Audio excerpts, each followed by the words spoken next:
What if they were going to become a loyal friend and supporter that would have your back for the rest of your life? But you went zero to bitch on them like that, so you ran them off and missed a good friend. I think that's where my observing comes in handy. Yeah, I watch people's actions. I watch what they say. I'll know if I like you or not.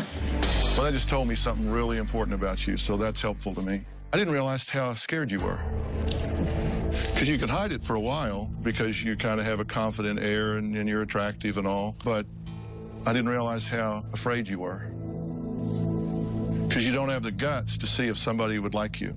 You don't have the guts to see if somebody would accept you and befriend you and have your back. I don't think I'm scared at all. I think you're dead wrong about being mean to people and hurting people, but I try to find a way to convey that to you without hurting your feelings. Because I don't want to do to you what you do to other people. Do you think I've been disrespectful to you today? No.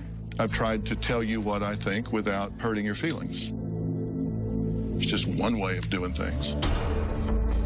Coming up. You punch holes in walls, broken 4 doors, 2 mirrors, your grandmother's face, a sentimental cookie jar. You must be really miserable. What's so miserable? Thursday on Dr. Phil. Caught in a love triangle. Do you feel guilt for cheating on your wife? I don't consider it cheating. For the first time, the 2 women meet. You keep kicking him out. That's stupid. Here you go, all yours. Which one should he choose? He wants me to decide. I don't know what you think is so funny. They're laughing because your narcissistic, self-serving bull is more than they can take. That's Thursday. Pretty Young and Violent. A Dr. Phil special continues. How's your life working for you? There's a lot of stuff going on at my house.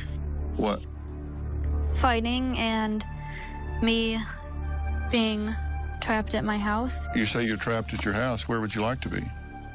I would like to be able to do things that teenagers do, like go get my license and go get a job and have friends. Why aren't you creating that for yourself?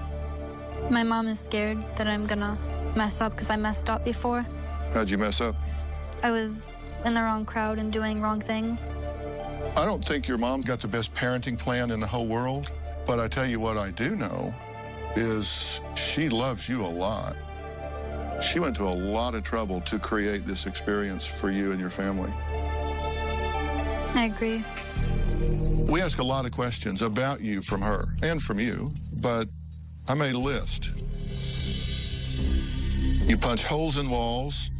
You've broken 4 doors, 2 mirrors, your grandmother's vase, a sentimental cookie jar, all types of dishes, cups, bowls, 2 phones, a TV remote, iPod speakers, countless jewelry, 2 watches, 3 houseplants, a lamp, wall, shelf, bar stool, kitchen chair, armoire doors, picture frames, perfume bottles, electric toothbrush, ashtrays, and your mother's clothing.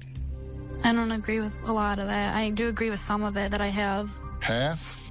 Not even half. 25%? Yeah. All right. Let's just deal with a quarter of it. That's miserable. Because you know what I think about when you're doing all of that is how you must feel inside. And if you're so in pain inside that you're just thrashing stuff, you must be really miserable. What's so miserable? I'm just sad about, like, things that my parents have done and what I've done bad, and I don't feel like a good person. I feel like I've turned into a monster now. Why did you start? I was camping with my dad, and in front of my 2 friends, he pushed me on the bed, and he put his arms around my neck, and he was yelling in my face and, like, shaking me up and down. And then he never said sorry, and he told me that he'd do it again, you know, and then it happened before a lot of times after that with him, and then I would fight back, and like